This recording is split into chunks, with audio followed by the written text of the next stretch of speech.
Salut à tous, c'est Otem. On a pas mal parlé de VST au travers des vidéos sur cette chaîne, mais je me suis rendu compte que j'avais complètement mis de côté une catégorie qui vous intéresse pourtant beaucoup parce que vous m'en parlez très souvent. Aujourd'hui, on va parler d'un type d'instrument essentiel de la musique épique puisqu'on va passer en revue 4 VST de chœur surpuissants que j'utilise dans mes morceaux et que j'ai sélectionnés pour vous. Pour ça, j'ai composé un morceau avec plusieurs parties qui vont permettre de mettre nos chœurs à l'épreuve. Et on va pouvoir écouter le résultat avec chacun de ces VST pour pouvoir les comparer. C'est parti, je suis Otem et aujourd'hui je vais vous présenter 4 VST de chœur épiques.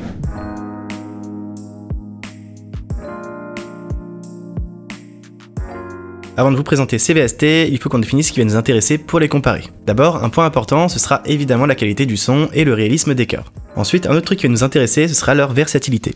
Plus un VST est tout terrain, et mieux ce sera. Ça passe par les nuances que propose le VST, ses capacités à s'adapter à la composition, et ça passe aussi par la quantité de techniques et de réglages du son disponibles pour permettre de jouer avec la meilleure performance possible. Et enfin, on verra aussi le rapport qualité-prix de ces VST, puisqu'on n'attend pas du tout la même chose d'un plugin à 30€, d'un plugin à 500€. Parce que oui, il y en aura un à 500€, donc on sera sans pitié avec celui-là. Originals Epic Choirs de chez Spitfire Audio.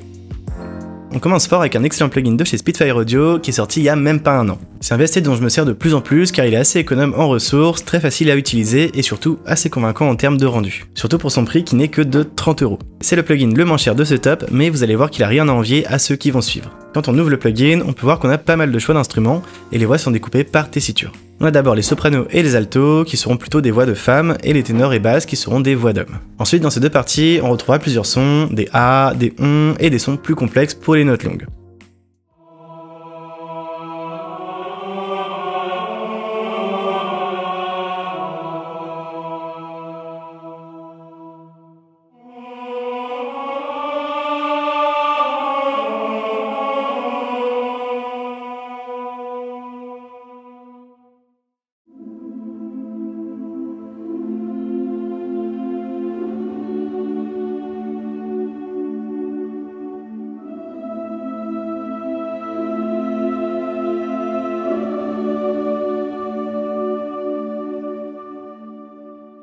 Et on retrouvera aussi des notes piquées avec des enchaînements de syllabes en boucle ou contrôlables via les key switch. Je hais les key switch. Franchement, écoutez le rendu, c'est plutôt convaincant.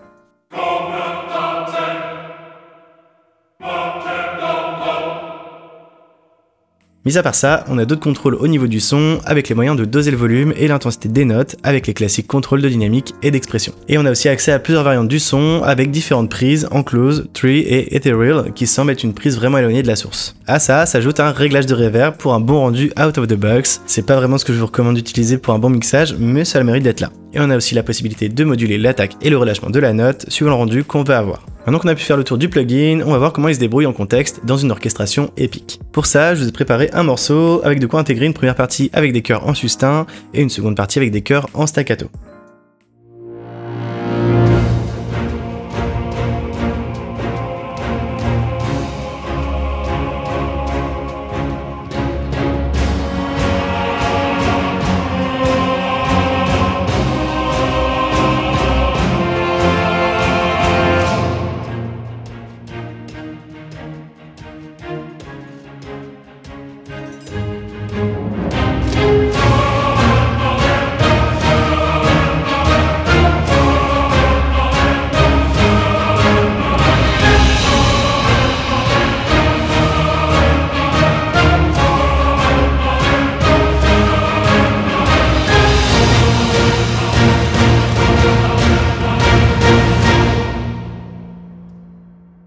Franchement, pour un VST à 30 balles, je trouve que la qualité du son est plus que pas mal et surtout qu'on a pas mal la main sur le son. Pour avoir un rendu vraiment naturel, on va quand même être un petit peu limité, surtout avec les notes longues qui chantent le même son en boucle. Pour les notes courtes, le rendu est quand même assez surprenant et le résultat fonctionne super bien avec des syllabes et un son bien défini. Franchement, c'est top. Globalement, en contexte, dans une orchestration complète, le rendu passe vraiment très bien et c'est largement suffisant pour épaissir un peu votre son et ajouter une touche de chœur à un morceau orchestral. En revanche, si votre but c'est d'avoir les chœurs au premier plan de votre morceau, on va voir que d'autres plugins dans cette vidéo seront sans doute plus adaptés. Donc pour ce plugin, on a quand même quelque chose de largement exploitable pour pas mal de styles avec une bonne quantité de contrôle. La qualité des sons est vraiment plus que correcte et le rapport qualité-prix pour le coup imbattable.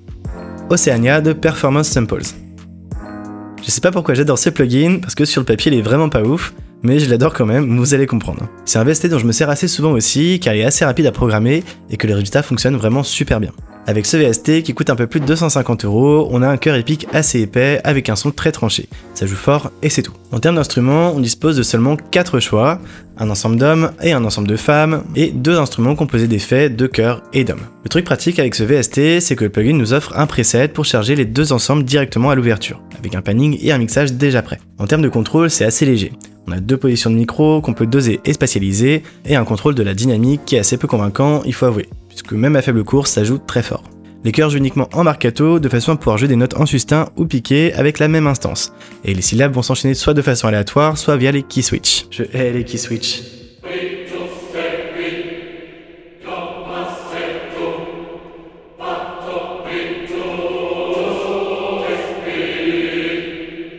Mais même si en disant ça le plugin a l'air un peu léger, au final ça fonctionne assez bien.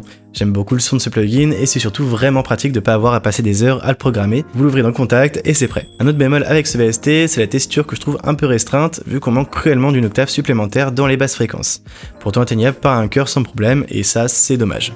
Malgré tous ces défauts, ça reste un VST que j'affectionne particulièrement et que vous avez souvent vu passer en vidéo sur la chaîne car je m'en sers assez souvent. Maintenant que c'est dit, voyons un peu ce que ça donne en contexte dans une orchestration épique.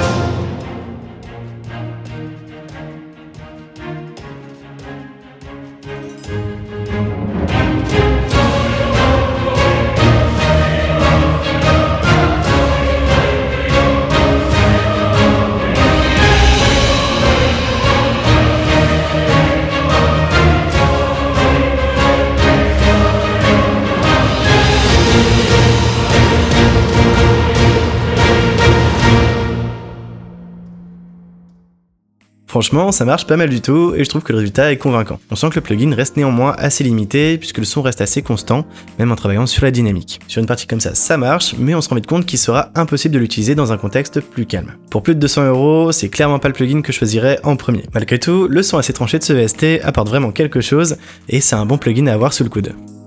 Olympus Elements de chez Soundiron. Un autre VST que j'utilise assez souvent, c'est Olympus Elements et on commence à être sur quelque chose de plus typé en termes de son. J'aime bien ce plugin car on a un chœur qui sonne tout de suite très fantastique. Si vous voulez faire un morceau épique avec une ambiance Seigneur des Anneaux, c'est vraiment ce qu'il vous faut.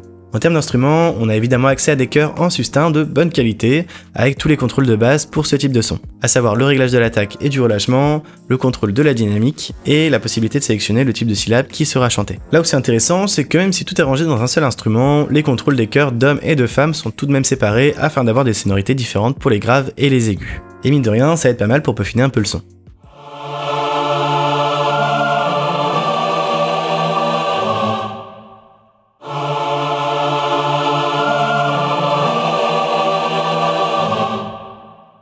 Encore une fois, le changement des syllabes se fait via les key switch. Je hais les key switch. Et on a une petite option en plus qui permet de jouer les chœurs comme un pad. C'est moins naturel évidemment, mais ça permet de sortir des sons un peu différents suivant votre morceau, et ça peut être sympa à utiliser dans certains contextes. Ensuite, on a aussi plusieurs ensembles en staccato, dont le Thrustmaster que je vais vous montrer, car c'est celui que j'utilise le plus souvent. Là, on a des staccatos très clairs et bien définis, avec la possibilité de programmer une suite de syllabes qui sera jouée en boucle. Chaque syllabe peut être programmée en staccato pur et simple, ou en marcato, c'est-à-dire en combinant un staccato et un sustain. Franchement, pour un petit VST comme ça fonctionne pas mal du tout.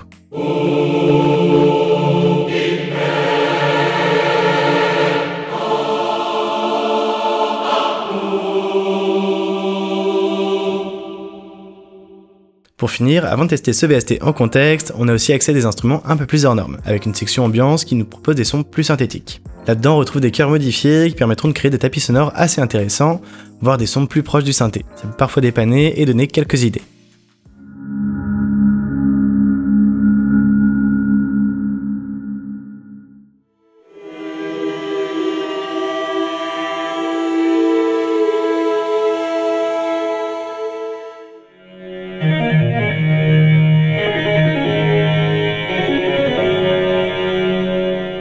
Maintenant qu'on a fait le tour du plugin, on va pouvoir voir ensemble ce que ça peut donner en contexte dans un morceau épique.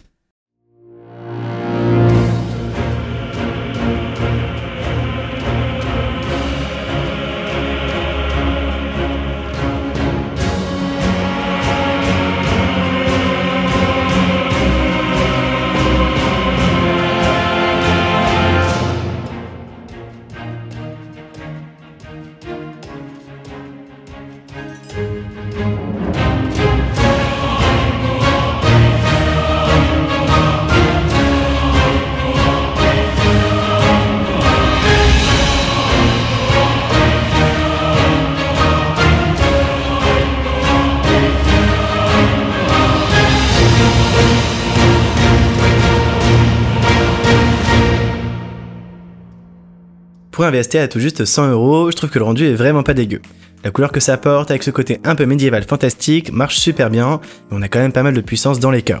On sent quand même que les chœurs manquent un peu naturels par moment sur les staccato comme sur le sustain. Donc c'est un plugin qu'il vaudra mieux utiliser en contexte avec une bonne orchestration plutôt que sur des parties plus dégagées. C'est donc un VST vraiment correct avec un son très typé qui offre mine de rien pas mal d'options en termes d'instruments et de contrôle, mais qui sera surtout utilisable dans un style de morceau assez précis et bien noyé dans une orchestration. Ça reste néanmoins un très bon rapport qualité-prix pour un VST qui coûte quand même moins de 100 € car on a pas mal de contrôle et que le son est là. Ça fonctionne vraiment pas mal. Hollywood Choirs de chez East West.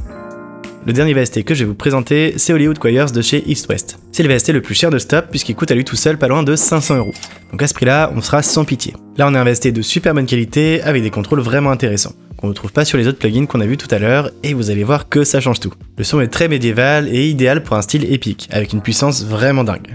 Déjà en ouvrant le plugin, on peut voir que tous les chœurs sont disposés sur plusieurs pistes séparément. On a ensuite un panneau de contrôle qui va permettre d'ajuster pas mal de réglages sur l'ensemble de ces pistes. On a évidemment un contrôle sur l'enveloppe en ADSR cette fois, donc c'est plus précis que sur les VST qu'on a vu tout à l'heure. Et bien entendu, on a un contrôle de la dynamique qui est vraiment propre au passage. À ça s'ajoute un contrôle de la position avec plusieurs prises de son plus ou moins proches que l'on peut activer et mixer séparément. Et également un contrôle de la stéréo directement disponible dans le plugin.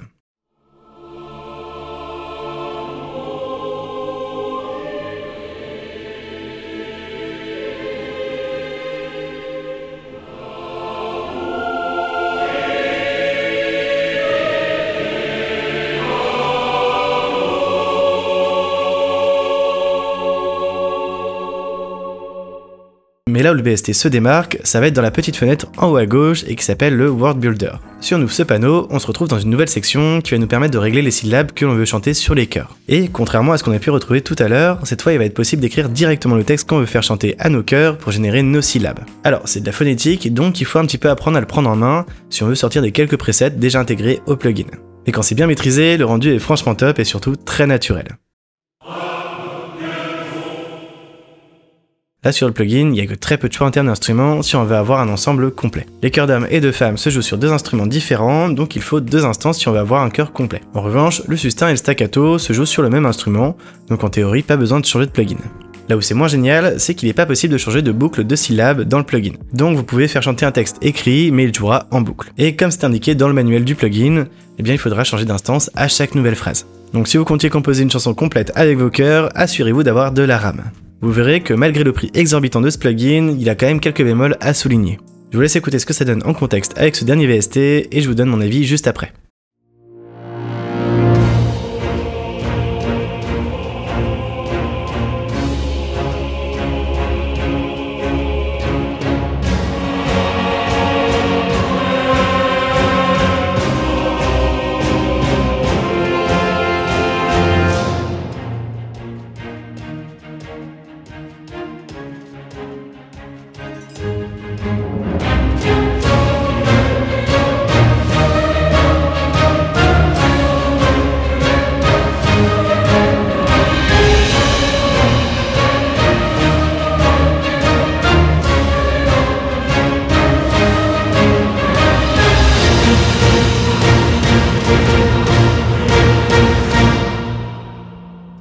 Avec ce VST, on est quand même un niveau au-dessus. Avec les chœurs en sustain, on a quelque chose de vraiment convaincant et surtout un rendu très naturel. On a une vraie dynamique et ça rend le résultat super puissant. Malgré tout, je trouve que ça se gâte un petit peu sur les parties en spiccato. Même si East West nous propose le spiccato dans ce plugin, sur des parties enchaînées rapidement comme ici, on manque cruellement de clarté et je trouve que c'est difficile à écouter. Dommage pour ce VST qui frôle quand même la perfection par sa qualité de son et sa maniabilité. On reste quand même sur un plugin que je recommande fortement car c'est le seul de Stop que je me risque à utiliser sur des parties plus calmes ou plus légères en termes d'instruments, voire en solo car le rendu est hyper naturel et fonctionne à merveille lorsque les voix sont jouées en sustain. Si vous voulez investir dans un bon VST de chœur, c'est clairement celui-ci que je choisirais et le plugin, même s'il est un petit peu cher, vaut cet investissement sans problème d'après moi. C'est la fin de cet épisode, j'espère que j'aurais pu vous aider à y voir plus clair sur les plugins Docker. Je sais qu'il y en a pas mal parmi vous qui avaient un petit peu de mal à s'y retrouver avec cette catégorie d'instruments, pourtant super utile à avoir sous la main. Comme d'habitude, n'hésitez pas à laisser un petit pouce en l'air si la vidéo vous a plu. Si vous voulez pas rater les prochaines vidéos, vous pouvez vous abonner à la chaîne, mais aussi à mon compte Instagram, car je pense que j'y serai davantage présent avec l'arrivée de l'été. Ce sera l'occasion pour moi d'alimenter un petit peu. Moi je vous dis à la prochaine, merci d'être resté jusqu'à la fin, c'était Totem, prenez soin de vous, et à très vite.